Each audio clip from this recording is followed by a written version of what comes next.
നീ എൻ സ്വന്തം ഭാഗം 9. ഞാൻ പറഞ്ഞില്ലേ എൻ്റെ ആ പരട്ട കസിനെന്ന്. അവൻ എന്നെ റോഡിൽ ഇറക്കി വിട്ടു. അവൾ അത് പറഞ്ഞുകൊണ്ട് അടുത്തു നിന്ന ശ്രീദേവിനെ നോക്കി.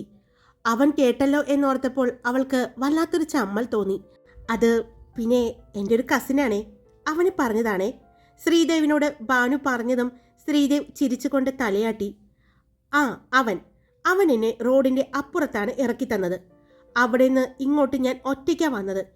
എന്നിട്ട് ഞാൻ ആ എൻട്രൻസിൻ്റെ അവിടെ വന്ന് നിന്നു. അത് അവിടെ വെച്ചുകൊണ്ട് അതിൻ്റെ മുകളിൽ കയറിയിരുന്നു. അവൾ വന്നപ്പോൾ ഇങ്ങോട്ട് പോന്നു. ഓ, അത്രയല്ലേ ഉള്ളൂ? അത്രയേ ഉള്ളൂ എന്നോ?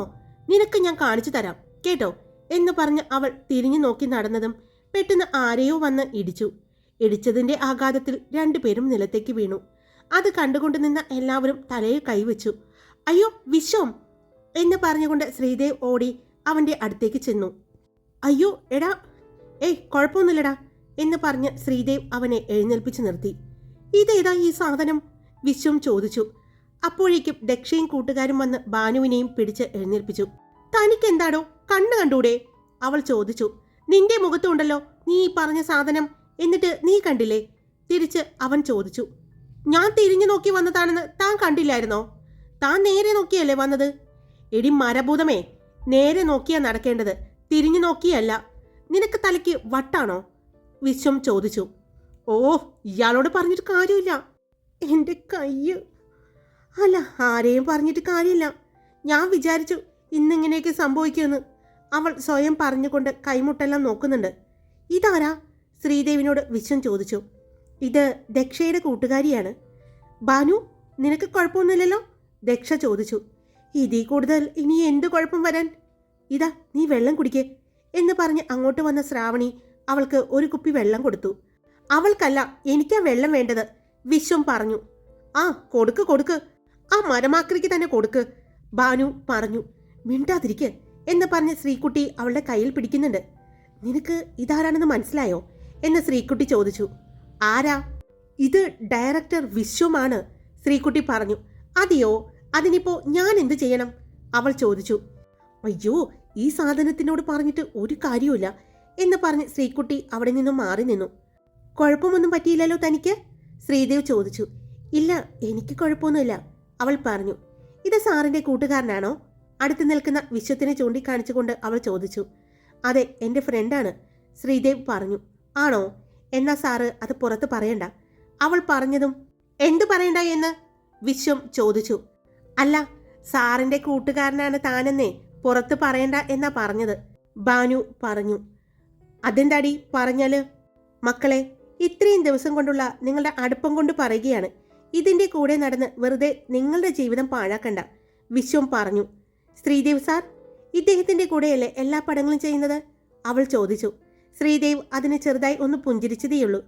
ശ്രീദേവ് സാർ ഉള്ളത് കൊണ്ടാണ് ആ പടങ്ങളെല്ലാം ഹിറ്റാവുന്നത്, അല്ലാതെ തൻ്റെ കഴിവുകൊണ്ടൊന്നുമല്ല, അവൾ പറഞ്ഞു. ദേ, ഇതിനെ നിങ്ങൾ പിടിച്ചുകൊണ്ട് പോയിക്കോ, അല്ലെങ്കിൽ ഞാൻ എന്താ ചെയ്യാൻ പോകുന്നതെന്ന് എനിക്ക് പോലും പറയാൻ പറ്റില്ലേ, വിശ്വം പറഞ്ഞു. ശ്രാവണി അപ്പോഴേക്കും അവളെ പിടിച്ചുകൊണ്ടുപോയി. എടാ പോട്ടെടാ, അത് വീണപ്പോൾ ആ ദേഷ്യം കൊണ്ട് പറയുന്നതാ, നീ കാര്യാക്കണ്ട എന്ന് പറഞ്ഞ് ശ്രീദേവ് അവനെ ആശ്വസിപ്പിക്കുന്നുണ്ട്. എന്നാ പിന്നെ നമുക്ക് പോയാലോ? കഴിഞ്ഞില്ലേ എല്ലാം? നിങ്ങൾക്കിനി വല്ല പർച്ചേസിങ്ങോ എന്തെങ്കിലും ഉണ്ടോ? ശ്രീദേവ് ചോദിച്ചു. ഇല്ല, കഴിഞ്ഞു. ഇനിയിപ്പോൾ എന്തെങ്കിലും കഴിച്ച് ഒന്ന് റെസ്റ്റ് എടുക്കാം എന്ന് കരുതിയിരുന്നതാണ്. അപ്പോഴാണ് ശ്രീദേവ് ഫുഡ് കഴിക്കാൻ ക്ഷണിക്കുന്നത്. എന്തായാലും ഇനി ഭക്ഷണം കഴിച്ചിട്ട് റെസ്റ്റ് എടുക്കാം. രാവിലെ 11 മണിക്കല്ലേ നാളെ ഫ്ലൈറ്റ്? അതുവരെ ഫ്രീ ആണ് ഞങ്ങൾ, ദയ പറഞ്ഞു. ശ്രീദേവ്, ഞങ്ങൾ റൂമിൽ ചെന്ന് ഫ്രഷ് ആയിട്ട് വരാം. ഞങ്ങൾക്കിപ്പോൾ വരാനുള്ള വഴി അറിയാലോ, ദയ പറഞ്ഞു. എന്നാ ഞങ്ങൾ പോയിക്കോട്ടെ? ശ്രീദേവ് ചോദിച്ചു. എന്നാ ശരി ശ്രീദേവ്.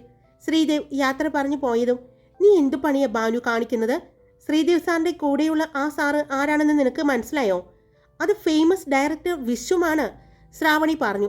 എനിക്ക് മനസ്സിലായി, ഇത്തിരി മുമ്പ് ഇത് തന്നെയല്ലേ പറഞ്ഞത്? ശരി, മനസ്സിലായി. എന്നിട്ട് നീ എന്തിനാ അദ്ദേഹത്തോട് ദേഷ്യപ്പെട്ടത്? പിന്നെ ദേഷ്യപ്പെടാതെ. കാര്യം എൻ്റെ ഭാഗത്താണ് തെറ്റ്, അതെനിക്കറിയാം. പക്ഷേ സമ്മതിച്ചു കൊടുക്കാൻ പറ്റുമോ?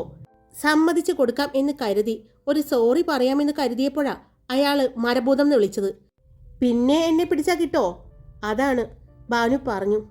എന്തായാലും ശ്രീദേവ് സാറിൻ്റെ മുമ്പിലുള്ള നിന്റെ എൻട്രി സൂപ്പറാണ്, സാരംഗി പറഞ്ഞു. എടി മക്കളെ, നിങ്ങളെ എല്ലാവരെയും ശ്രീദേവ് സാറ് മറന്നാലും ഈ എന്നെ മറക്കില്ല. നിങ്ങൾ നോക്കിക്കോ, ഇന്നത്തെ ഈ സംഭവം സാറ് എപ്പോഴും ഓർക്കും. സാറിൻ്റെ ഏറ്റവും അടുത്ത കൂട്ടുകാരനെയാണ് ഞാൻ വഴക്ക് പറഞ്ഞിരിക്കുന്നത്, ഭാനു പറഞ്ഞു. അപ്പോൾ നീ മനഃപൂർവ്വം വഴക്കുണ്ടാക്കിയതാണോ? അല്ലാതെ പിന്നെ, ഇതൊക്കെ എൻ്റെ ഒരു നമ്പറല്ലേ എന്ന് പറഞ്ഞ് ഭാനു കൈയെല്ലാം തൂത്തുകൊണ്ട് മുന്നിൽ നടന്നു പോകുന്നത് കണ്ടതും ബാക്കി എല്ലാവരും എളിക്ക് കൈ കൊടുത്തുകൊണ്ട് നിന്നു. ദയ അവരെ നോക്കിക്കൊണ്ട് പൊട്ടിച്ചിരിച്ചു.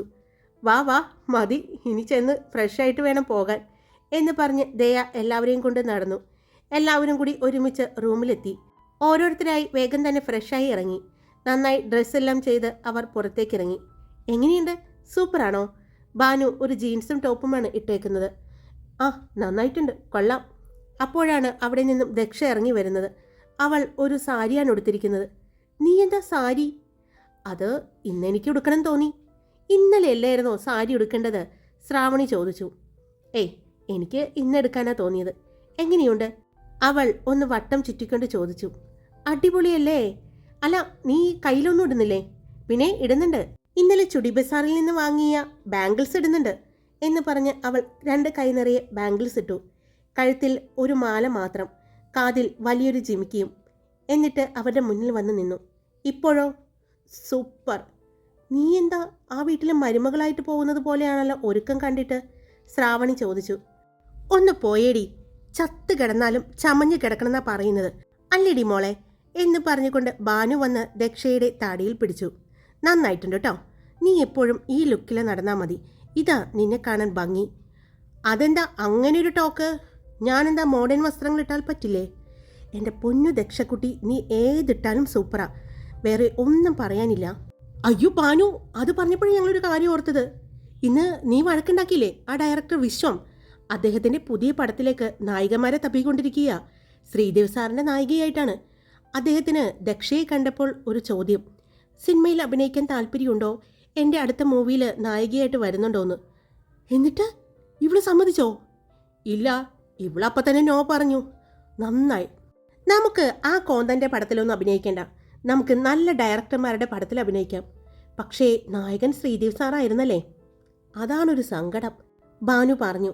അതെ, ഏത് ഡയറക്ടർ വന്നാലും ഏത് നായകൻ വന്നാലും ഞാൻ എന്തായാലും സിനിമയിൽ അഭിനയിക്കില്ല. എൻ്റെ വീട്ടിൽ ഇപ്പോൾ തന്നെ ഒരു നായികയുണ്ട്, 2 നായികമാരെ ഒരു വീട്ടിൽ വേണ്ട അല്ലേ ചേച്ചി എന്ന് പറഞ്ഞ് ദക്ഷ അവളുടെ തോളിലൂടെ കൈയിട്ടു. മതി മതി, വാ പോകാം, എനിക്ക് വിശക്കുന്നുണ്ട്, സാരംഗി പറഞ്ഞു. അത് ശരിയാ, പക്ഷേ അവിടെ വെജിറ്റേറിയൻ ആയിരിക്കോ? ഒന്ന് പോയേ, അവർ നല്ല നോൺ വെജ് എല്ലാം കഴിക്കും, ഇന്നലെ തന്നെ കണ്ടില്ലേ. ഓ, ഞാനത് മറന്നു, എന്നാ വാ പോകാം എന്ന് പറഞ്ഞ് എല്ലാവരും വേഗം താഴേക്ക് വന്നു. അതെ, 2 കാർ എടുക്കാം അല്ലേ, എല്ലാവരും കൂടി ഒരു കാറിൽ തിങ്ങിഞ്ഞിറങ്ങി പോകണ്ടല്ലോ, ദയ പറഞ്ഞു. അത് ശരിയാ എന്ന് പറഞ്ഞ് ദക്ഷ ചെന്ന് അവളുടെ കാറും എടുത്തു. 2 കാറുകളിലായിട്ടാണ് അവർ ശ്രീദേവിൻ്റെ വീട്ടിലേക്ക് ചെന്നത്. ശ്രീദേവിൻ്റെ വീട്ടിൽ ചെന്നപ്പോൾ മുറ്റത്തൊന്നും ആരും ഉണ്ടായിരുന്നില്ല. കാറിൽ നിന്നും ഇറങ്ങിയതേ ഭാനു ചുറ്റും നോക്കാൻ തുടങ്ങി. ഇത് പാലസ് അല്ലേ? അത് തന്നെയല്ലേ ഞങ്ങൾ പറഞ്ഞത്, പക്ഷേ രാത്രി കാണായിരുന്നു, ലൈറ്റുകളാൽ എന്ത് ഭംഗിയായിരുന്നു. ഇപ്പോൾ എന്താ കുഴപ്പം? ലൈറ്റൊന്നും ഇല്ലെങ്കിലും നല്ല ഭംഗിയുണ്ട്. നല്ല ഭംഗിയുണ്ട്. അപ്പോഴേക്കും അകത്തുനിന്ന് ഒരാൾ ഇറങ്ങി വന്നു. ഹലോ മാഡം, ഞങ്ങൾ കാത്തിരിക്കുകയായിരുന്നു. ആരെ? ദക്ഷ ചോദിച്ചു. നിങ്ങളെ, ശ്രീദേവ് സാർ പറഞ്ഞിട്ടുണ്ടായിരുന്നു നിങ്ങൾ വരുമെന്ന്. വരൂ സാർ എന്ന് പറഞ്ഞ് അയാൾ അവരെ അകത്തേക്ക് വിളിച്ചു. എല്ലാവരും അയാളുടെ ഒപ്പം നടന്നു. അവർ ഹാളിലേക്ക് ചെന്നപ്പോഴേ കണ്ടു ഹാളിലിരിക്കുന്ന ദാദയെയും ദാദിയെയും. മക്കള് വരുമെന്ന് പറഞ്ഞിട്ടുണ്ടായിരുന്നു, എന്താ വൈകിയത്? ദാദ ചോദിച്ചു. അത് വർക്ക് കഴിഞ്ഞ് വന്നിട്ട് ഫ്രഷായിട്ട് വന്നത്, ദയ പറഞ്ഞു. ആ ഇരിക്ക്. എല്ലാവരും അവിടെ ഇരുന്നു. ഹായ് ചേച്ചിമാരെ എന്ന് വിളിച്ചുകൊണ്ട് ശരണ്യ അപ്പോഴാണ് അവരുടെ അടുത്തേക്ക് വന്നത്. ഇവള് നിങ്ങളുടെ തലയിലായല്ലേ? ദാദി ചോദിച്ചു. അതിന് ദക്ഷ ഒന്ന് ചിരിച്ചതേയുള്ളൂ. ശരണ്യയുടെ കൂടെ തന്നെ ശ്രീദേവിൻ്റെ അമ്മയും ഉണ്ടായിരുന്നു. കൂടെ പുറകിലായി ശ്രീദേവും. ആ വന്നോ നിങ്ങൾ? കാത്തിരിക്കാൻ തുടങ്ങിയിട്ട് കുറേ നേരമായി. ഈ പെണ്ണിന് ഇപ്പോൾ നിങ്ങളെക്കുറിച്ച് പറയാനേ നേരമുള്ളൂ, ശ്രീദേവിൻ്റെ അമ്മ പറഞ്ഞു. എന്നാൽ അവിടേക്ക് വരുമ്പോൾ ശ്രീദേവിൻ്റെ കണ്ണുകൾ ദക്ഷയിൽ ഒന്ന് തടഞ്ഞു. അവൾ സാരിയാണ് ഉടുത്തിരിക്കുന്നത് എന്ന് കണ്ടതും അവൻ്റെ കണ്ണുകൾ ഒന്ന് വിടർന്നു. അവൻ പോലും അറിയാതെ അവൻ്റെ ചുണ്ടുകളിൽ ഒരു പുഞ്ചിരി വിരിഞ്ഞു. അമ്മയെ കണ്ടതും എല്ലാവരും ഇരുന്നിടത്ത് നിന്ന് എഴുന്നേറ്റു. ഇരിക്കിരിക്കെ എന്ന് പറഞ്ഞ് ശ്രീദേവിൻ്റെ അമ്മയും വന്നിരുന്നു. അമ്മയുടെ അടുത്തായി ശ്രീദേവും. നിങ്ങൾ കാണണമെന്ന് പറഞ്ഞത്. ഈ കുട്ടി കുറേ ആയി പറയുന്നു നിങ്ങളുടെ ഒപ്പം വരണം, വെക്കേഷനാണ്, ഏട്ടൻ്റെ ഒപ്പം പോകണമെന്നാണ് പറയുന്നത്. പക്ഷേ പിന്നീട് കാര്യം പറഞ്ഞു നിങ്ങളുടെ ഒപ്പം അടിച്ചു പൊളിക്കാനാണെന്ന്. മക്കളെ, ഒന്നും വിചാരിക്കരുത്. ഇവള് ഇത്തിരി കുറുമ്പുള്ള കൂട്ടത്തിലാണ്. നിങ്ങൾക്ക് ഇവളെ ശ്രദ്ധിക്കാൻ പറ്റുമോ? നിങ്ങൾക്കൊരു ശല്യമാവില്ലേ ഇവള്? ശ്രീദേവിൻ്റെ അമ്മ ചോദിച്ചു. അയ്യോ ആൻറ്റി, അതോർത്ത് പേടിക്കണ്ട. ശരണ്യയെക്കാളും കൂടുതൽ കുറുമ്പുള്ളതാ ദേ ഇവരെല്ലാവരും. അതുകൊണ്ട് അതോർത്ത് ടെൻഷൻ ആവണ്ട. പിന്നെ ഇവരുടെ കൂടെ ശരണ്യ മോള് ഹാപ്പി ആയിരിക്കും. ആ ഒരു ഉറപ്പ് ഞാൻ തരാം, ദയ പറഞ്ഞു. പിന്നീട് അങ്ങോട്ട് ശരണ്യയെക്കുറിച്ചുള്ള കാര്യങ്ങൾ പറഞ്ഞു കൊടുക്കുകയായിരുന്നു. എവിടെ പോകണം, എന്തൊക്കെ ചെയ്യണം എന്നെല്ലാം ശരണ്യയ്ക്കും അമ്മ പറഞ്ഞു കൊടുക്കുന്നുണ്ട്. മതി സംസാരമൊക്കെ, ഇനി ഭക്ഷണം കഴിച്ചിട്ടാവാം, കുട്ടികൾക്ക് വിശക്കുന്നുണ്ടാവും. ദാദി പറഞ്ഞതും ഞാനത് മറന്നു. എന്നാ വാ മക്കളെ, നമുക്ക് ഭക്ഷണം കഴിക്കാം എന്ന് പറഞ്ഞ് എല്ലാവരും എഴുന്നേറ്റു. ശ്രീദേവും എഴുന്നേറ്റു. അത്രയും നേരം സംസാരിച്ചിട്ടും ശ്രീദേവ് ഒന്നും മിണ്ടാതെ ഇരുന്നതേയുള്ളൂ. എല്ലാവരും ഡൈനിങ് റൂമിലേക്ക് പോയി. ആ വിശാലമായ ഡൈനിങ് റൂം കണ്ടതും ഭാനുപ്രിയ അന്തം വിട്ടു നിന്നു. ഇതെന്തായി കാണുന്നത്? ഇത്രയും അംഗങ്ങളുണ്ടോ ഈ വീട്ടിൽ? ഭാനുപ്രിയ ചോദിച്ചു. ഇവിടെ ഒരുപാട് ആൾക്കാരുണ്ട്, ശ്രീദേവിൻ്റെ അമ്മ അത് കേട്ടതും പറഞ്ഞു. നിങ്ങളിത് കണ്ടായിരുന്നോ? പിന്നെ ഇന്നലെ കാണുകയും ചെയ്ത് ഒരു പ്രാവശ്യം ഞെട്ടുകയും ചെയ്തു, ശ്രീകുട്ടി പറഞ്ഞു. വാ ഇരിക്ക് എന്ന് പറഞ്ഞതും അവരെല്ലാവരും കൈ വാഷ് ചെയ്തു വന്ന് ഇരുന്നു. ഭക്ഷണം കഴിക്കാനിരിക്കുമ്പോൾ വിഭവസമൃദ്ധമായ ഭക്ഷണം കണ്ടിട്ട് ഇത്രയും വിഭവങ്ങൾ ഈ വീട്ടിൽ ഉണ്ടാക്കുമോ? ഭാനു പതിയാണ് ചോദിച്ചെങ്കിലും ഉണ്ടാക്കും മോളെ, ഇവിടെ ഇത്രയും അംഗങ്ങളുള്ളതല്ലേ, ഓരോരുത്തർക്കും ഓരോ ഇഷ്ടങ്ങളാണ്. എല്ലാവരും ഒരുമിച്ച് ഭക്ഷണം കഴിക്കുമ്പോഴും ശ്രീദേവ് ദക്ഷയിടയ്ക്ക് ശ്രദ്ധിക്കുന്നുണ്ടായിരുന്നു. അവൾ ഭക്ഷണം കഴിക്കുന്ന രീതിയും എല്ലാം അവനൊന്ന് നോക്കി. ഭക്ഷണം കഴിച്ചു കഴിഞ്ഞതും ചേച്ചി വാ പാക്ക് ചെയ്യാം. എന്തിന്? ഞങ്ങൾ എന്തിനാ വരുന്നത്? ചേച്ചി പ്ലീസ് ചേച്ചി, എന്നെ ഒന്ന് പാക്ക് ചെയ്യാൻ സഹായിക്കേ. എൻ്റെ മോളെ അതിന് ഇതിന് മാത്രം ഒന്നും എടുക്കണ്ട, വളരെ കുറച്ച് ഡ്രസ്സ് എടുത്താൽ മതി.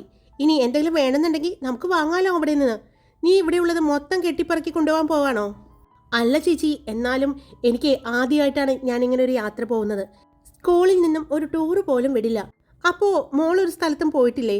സാരംഗി ചോദിച്ചു. ചേച്ചിമാരെ ഞാൻ പോയിട്ടുണ്ട്, അത് പക്ഷേ വീട്ടുകാരുടെ ഒപ്പമാണ്. ഒട്ടുമിക്ക വിദേശ രാജ്യങ്ങളിലും ഞങ്ങൾ പോയിട്ടുണ്ട്. എന്നിട്ടാണോ നീ എങ്ങും പോയിട്ടില്ല എന്ന് പറഞ്ഞത്? എൻ്റെ ചേച്ചി, വീട്ടുകാരും പാരൻസും ഗ്രാൻഡ് പാരൻസും എല്ലാമായിട്ട് പോകുമ്പോൾ ഒരുപാട് ചിട്ടകളുണ്ട്. ആ ഡ്രസ്സ് ഇടാൻ പാടില്ല, ഈ ഡ്രസ്സ് ഇടാൻ പാടില്ല, അങ്ങോട്ട് പോകാൻ പാടില്ല, ഇങ്ങോട്ട് പോകാൻ പാടില്ല, അങ്ങനെ. പക്ഷേ നമ്മൾ യൂത്തല്ലേ, നമ്മൾ ഒറ്റയ്ക്ക് ഇങ്ങനെ ട്രാവൽ ചെയ്യുമ്പോൾ നമുക്ക് എന്ത് ഫ്രീഡാ കിട്ടുന്നത്? ഏത് ഡ്രസ്സ് വേണമെങ്കിലും ധരിക്കാം, എവിടെ വേണമെങ്കിലും പോവാം, എന്ത് ഭക്ഷണം വേണമെങ്കിലും കഴിക്കാം. ആ ഒരു വൈബ് അത് ഞാൻ കൂട്ടുകാർ പറഞ്ഞു കേട്ടിട്ടേ ഉള്ളൂ, ഇതുവരെ അനുഭവിച്ച് അറിഞ്ഞിട്ടില്ല. അതറിയാനുള്ള എക്സൈറ്റ്മെൻറ്റിലാണ് ഞാനിപ്പോൾ, ശരണ്യ പറഞ്ഞു. എന്നാ വാ നമുക്ക് സെലക്ട് ചെയ്ത് കൊടുക്കാം കൊച്ചിന് എന്തൊക്കെ ഡ്രസ്സ് വേണമെന്ന് എന്ന് പറഞ്ഞ് എല്ലാവരും കൂടി സ്റ്റെപ്പ് കയറാൻ പോയതും അതെ, ഈ സ്റ്റെപ്പ് മുഴുവനും കയറണോ? ഭാനു മുകളിലേക്ക് നോക്കിക്കൊണ്ട് ചോദിച്ചു. ഇല്ല, നിന്നെ ഞങ്ങൾ എടുത്തുകൊണ്ട് പോവാം, ശ്രീകുട്ടി പറഞ്ഞു. അയ്യോ, നമുക്ക് ലിഫ്റ്റിൽ പോകാം എന്ന് പറഞ്ഞ് ശരണ്യ അവരെ ലിഫ്റ്റിലേക്ക് കൊണ്ടുപോയി. ലിഫ്റ്റിൽ കയറി അവർ മുകളിലേക്ക് എത്തിയതും ഇതൊക്കെ കാണണം, ഇതൊക്കെ ഒന്ന് വീഡിയോ എടുത്തിട്ട് വേണം ആ പിശാചിനെ ഒന്ന് അയച്ചു കൊടുക്കാൻ. അവൾ മൊബൈൽ ഫോൺ ഓണാക്കി വീഡിയോ എടുത്തുകൊണ്ടിരിക്കുമ്പോഴാണ് അതെ, അവൾ വീഡിയോ എടുക്കട്ടെ, നമുക്ക് പോയി വേഗം പാക്ക് ചെയ്യാം എന്ന് പറഞ്ഞ് ബാക്കിയുള്ളവരെല്ലാവരും പോയി. അവൾ വീഡിയോ എടുത്തുകൊണ്ട് തിരിഞ്ഞതും ആരെയും കാണാതെയായപ്പോൾ അല്ല, എല്ലാവരും ഇവിടെ പോയി എന്ന് സ്വയം പറഞ്ഞുകൊണ്ട് മുന്നോട്ട് നടന്ന അവൾ പെട്ടെന്നാണ് ഒരു റൂമിൽ നിന്നും പുറത്തേക്ക് ഇറങ്ങിയ ഒരാളുമായി കൂട്ടിമുട്ടുന്നത്. കൂട്ടിമുട്ടിയതും അവൾ പുറകിലേക്ക് വീഴാൻ പോയതും അയാൾ പെട്ടെന്ന് കയറി പിടിച്ചു. വീഴാൻ പോകുന്ന ആ ഒരു പേടിയിൽ അവളും അയാളുടെ ഷർട്ടിൽ കയറി പിടിച്ചിരുന്നു. പതിയെ കണ്ണു തുറന്ന് നോക്കിയ അവൾ മുന്നിൽ നിൽക്കുന്ന വിശ്വത്തിനെ കണ്ടതും ഇയാളോ, താൻ ഇവിടെയും വന്നോ? അവൾ ചോദിച്ചതും വിശ്വം അവളെ താഴെയിട്ടു. പെട്ടെന്നായതുകൊണ്ട് നടുവും കുത്തി വീണതും അമ്മേ എന്നൊരു ഒച്ചയായിരുന്നു. അവളുടെ ഒച്ച കേട്ട് വേഗം റൂമിൽ നിന്ന് പുറത്തേക്കിറങ്ങിയ അവളുടെ കൂട്ടുകാർ കാണുന്നത് താഴെ വീണ് കിടക്കുന്ന ഭാനുവിനെയാണ്. മുന്നിൽ വിശ്വം നിൽക്കുന്നുണ്ട്. എന്തുപറ്റി എന്ന് ചോദിച്ചുകൊണ്ട് ദക്ഷയും കൂട്ടുകാരും ഓടി വന്നു. ഇയാൾ എന്നെ വീണ്ടും തള്ളിയിട്ടു, അവൾ പറഞ്ഞു. ഇത് എൻ്റെ മുറി, നീ ഇവിടെയും വന്ന് എന്നെ വന്ന് ഇടിച്ചു. ഞാൻ നിന്നെ വീഴാതെ പിടിച്ചതാണ്. അപ്പോൾ നിനക്ക് ഒരു പുച്ഛം. പിന്നെ ഞാനെന്തിനാ പിടിക്കുന്നത്? താഴെയിട്ടു, അത്രയുള്ളൂ, പോട്ടെ എന്ന് ചോദിച്ചുകൊണ്ട് അവൻ പോകുന്നത് കണ്ടതും എല്ലാവരും അവനെ നോക്കി വായും പൊളിച്ചു നിന്നു. ഇടി മരഭൂതങ്ങളെ, വായി നോക്കാതെ എന്നെ പിടിക്ക്, ഭാനു പറഞ്ഞതും എല്ലാവരും അവളെ പിടിച്ച് എഴുന്നേൽപ്പിച്ചു. അമ്മേ എൻ്റെ നടു, അയ്യോ ചേച്ചി, നല്ല വേദനയുണ്ടോ? ഏയ്, നല്ല സുഖമുണ്ട്. മോളെ ഞാനൊന്ന് ഉന്തിയിട്ട് നോക്കട്ടെ. മോൾക്കും അറിയാലോ അതിൻ്റെ സുഖം. അയ്യോ, അപ്പോൾ നല്ല വേദനയുണ്ടല്ലേ? ശരണ്യ പറഞ്ഞു. ഒരു കാര്യം ചേച്ചി, ഏട്ടൻ്റെ മുറിയിൽ വേദനയ്ക്കുള്ള മരുന്നുണ്ടാവും. ഫൈറ്റ് സീനൊക്കെ കഴിഞ്ഞ് വരുമ്പോൾ ഏട്ടൻ ചിലപ്പോൾ ഇങ്ങനെ വേദന എടുക്കുമ്പോൾ മരുന്ന് വെച്ച് കൊടുക്കാനായിട്ട് അമ്മയെ വിളിക്കാറുണ്ട്. അമ്മ അതുകൊണ്ട് ഏട്ടൻ്റെ മുറിയിൽ അതിനുള്ള മെഡിസിൻസ് വെച്ചിട്ടുണ്ട്. ഏട്ടനുണ്ടാവും റൂമിൽ. ചേച്ചി ഒന്ന് പോയി ചോദിക്കാവോ? ഞാൻ അപ്പോഴേക്കും പോയി ഹോട്ട് വാട്ടർ എടുത്തിട്ട് വരാം എന്ന് പറഞ്ഞ് ശരണ്യ താഴേക്ക് പോയി. ശ്രീകുട്ടിയും സാരംഗിയും കൂടി അവളെ താങ്ങി പിടിച്ചുകൊണ്ടുപോയി. ദക്ഷ, വേഗം ചെല്ല്, അവൾക്ക് നല്ല വേദനയുണ്ടെന്ന് തോന്നുന്നു. സാരംഗി പറഞ്ഞതും ഇതിൽ ഏതാ അതിന് ശ്രീദേവ് സാറിൻ്റെ മുറി? ആ കാണുന്നതാണെന്ന് തോന്നുന്നു. നേരത്തെ വന്നപ്പോൾ ശരണ്യെ കാണിച്ചു തന്നത് ആ മുറിയാണ്. സാരംഗി തിരിഞ്ഞു നോക്കിക്കൊണ്ട് പറഞ്ഞു. ദക്ഷ വേഗം ആ റൂമിലേക്ക് ചെന്നു. അവൾക്ക് അകത്തേക്ക് കയറാൻ ചെറിയൊരു പേടി തോന്നി. അവൾ ഡോറിൻ്റെ ഹാൻഡിലിൽ പിടിച്ചു തിരിച്ചു. പതിയെ ഡോറ് തുറന്നു. അകത്തേക്ക് നോക്കിയപ്പോൾ ആരെയും കണ്ടില്ല. അവൾ ഡോറിൽ 2-3 പ്രാവശ്യം കൊട്ടി. ആരും ഇല്ല എന്ന് തോന്നിയതും അവൾ പതിയെ ഡോറ് തുറന്ന് അകത്തേക്ക് കയറി. അവൾ ചുറ്റും നോക്കി. മുഴുവൻ വൈറ്റാണ്. കർട്ടൻ, ബെഡ്, സോഫ, എന്തിന് അവിടെ ഇരിക്കുന്ന ഫ്ലവർ വാസ് മുതൽ അതിലിരിക്കുന്ന പൂക്കൾ വരെ വൈറ്റാണ്. അവൾ കണ്ണിമ വെട്ടാതെ ചുറ്റും നോക്കി നിന്നു. പെട്ടെന്നാണ് താൻ എന്തിനാണ് ഇങ്ങോട്ട് വന്നത് എന്ന് ഓർത്തതും അവൾ ചുറ്റും ഒന്ന് നോക്കി. ഇതിപ്പോ എവിടെയായിരിക്കും? അവൾ വേഗം വലിയ ഒരു മിററിൻ്റെ അടുത്തേക്ക് വന്നു. അവിടെ ഒരു ഷെൽഫാണ്. ഇവിടെയാകോ എന്ന് പറഞ്ഞ് അവൾ അവിടെയെല്ലാം തിരയാൻ തുടങ്ങി. അവിടെയെങ്ങും കാണാതെ വന്നതും ഇനിയിപ്പോൾ എവിടെയായിരിക്കും എന്നാലോചിച്ച് അവൾ കബോർഡിൽ ചാരി നിന്നതും പെട്ടെന്ന് ആ കബോർഡിൻ്റെ ഡോറ് തുറന്നു. ഡോറ് തുറന്നതും അവൾ ആരുടെയോ ദേഹത്തേക്ക് വീണു. അയാളെയും കൊണ്ട് താഴേക്ക് വീണു. താഴേക്ക് വീഴുന്നതിന് മുമ്പ് തന്നെ അയാൾ അവളെ ചുറ്റിപ്പിടിച്ചിരുന്നു. വീഴ്ചയുടെ ആ പേടിയിൽ ദക്ഷ കണ്ണുകൾ മുറുക്കി അടച്ചിരുന്നു. അല്പസമയം കഴിഞ്ഞതും പതിയെ കണ്ണ് തുറന്ന് നോക്കിയ അവൾ കാണുന്നത് അവൾ കിടക്കുന്നത് ശ്രീദേവിൻ്റെ ദേഹത്താണ് എന്നാണ്. പെട്ടെന്ന് അവൾ അവനെ നോക്കി. അവളെ തന്നെ നോക്കിക്കിടക്കുന്ന ശ്രീദേവിനെ കണ്ടതും അവൾ ചുറ്റുമൊന്നു നോക്കി. അപ്പോഴാണ് അത് ഒരു ബാത്റൂമാണ് എന്ന് മനസ്സിലായത്. താൻ ചാരി നിന്നത് ബാത്റൂം ഡോറിലാണെന്ന് അവൾക്ക് അപ്പോൾ മനസ്സിലായി. അത് ഞാൻ അറിഞ്ഞില്ല. കബോർഡാണെന്ന് വിചാരിച്ചത്. ബാത്റൂം ഡോറാണെന്ന് ഞാൻ അറിഞ്ഞില്ല, അവൾ പറഞ്ഞു. അവളുടെ വെപ്രാളവും പേടിയും കണ്ട ശ്രീദേവ് അവളുടെ മുഖത്തേക്ക് തന്നെ നോക്കി. പേടി കൊണ്ട് അവളുടെ ചുണ്ടുകൾ വിറയ്ക്കുന്നുണ്ടായിരുന്നു. കണ്ണുകളിലെ വെപ്രാളവും പിടച്ചിലും എല്ലാം അവൻ നോക്കിക്കണ്ടു. അവൾ എഴുന്നേക്കാൻ നോക്കുമ്പോൾ അവൾക്ക് പറ്റുന്നുണ്ടായിരുന്നില്ല. അതെ, എന്നെ വിടുവോ? അവൾ ചോദിച്ചതും അപ്പോഴാണ് ശ്രീദേവ് അവൻ്റെ കൈ എവിടെയാണെന്ന് അറിയുന്നത്. സാരിക്കിടയിലൂടെ കാണുന്ന അവളുടെ വയറിലാണ് താൻ പിടിച്ചിരിക്കുന്നത് എന്ന് മനസ്സിലായതും അവനിലും ഒരു ഞെട്ടൽ ഉണർന്നു. പെട്ടെന്ന് ശ്രീദേവ് കൈയെടുത്ത് മാറ്റി. അവൾ പതിയെ എഴുന്നേക്കാൻ നോക്കുന്നുണ്ട്. സാരി ഉടുത്തിരിക്കുന്നത് കൊണ്ടോ തട്ടുന്നത് കൊണ്ടോ അവൾക്ക് എഴുന്നേക്കാൻ പറ്റുന്നുണ്ടായിരുന്നില്ല. ഒരു മിനിറ്റ് എന്ന് പറഞ്ഞ് ശ്രീദേവ് വേഗം അവളെയും കൊണ്ട് ഒന്ന് മറിഞ്ഞു. ഇപ്പോൾ അവൾക്ക് മുകളിലായാണ് ശ്രീദേവ് കിടക്കുന്നത്. പെട്ടെന്നുള്ള അവൻ്റെ ആ പ്രവൃത്തി പ്രതീക്ഷിക്കാതെ ഇരുന്ന ദക്ഷ കണ്ണുകൾ അപ്പോഴും മുറുക്കി അടച്ചിരുന്നു. അവൾക്ക് മുകളിൽ കിടന്നുകൊണ്ട് ശ്രീദേവ് അവളുടെ മുഖത്തേക്ക് നോക്കി. അവളുടെ മുഖത്ത് വീണ് കിടക്കുന്ന മുടിയിഴകൾ ശ്രീദേവിൻ്റെ കൈകൾ യാന്ത്രികമായി മാടി ഒതുക്കി. അവൻ്റെ കൈകളുടെ തണുപ്പ് മുഖത്തറിഞ്ഞതും അവൾ പിടഞ്ഞുകൊണ്ട് കണ്ണുകൾ തുറന്നു. അവൻ്റെ മുഖം തൻ്റെ മുഖത്തോട് തൊട്ടു മുകളിൽ നിൽക്കുന്നത് കണ്ടതും അവളിൽ ഒരു വെപ്രാളം നിറഞ്ഞു. ഹായ്, അപ്പോൾ സ്റ്റോറി ഇട്ടിട്ടുണ്ട്. ഓർമ്മയ്ക്കായി എന്ന് പറഞ്ഞ സ്റ്റോറിയും അപ്ലോഡ് ചെയ്തിട്ടുണ്ട്. നിങ്ങളുടെ അഭിപ്രായങ്ങൾ പറയുക, ലൈക്ക് ചെയ്യുക, ഇഷ്ടപ്പെട്ട കമൻറ്റ് ചെയ്യാൻ മറക്കരുത് കേട്ടോ. സബ്സ്ക്രൈബ് ചെയ്യാതെ കേൾക്കുന്നവരുണ്ടെങ്കിൽ സബ്സ്ക്രൈബ് ചെയ്ത് സപ്പോർട്ട് ചെയ്യുക. Love you all. It's me Karthika.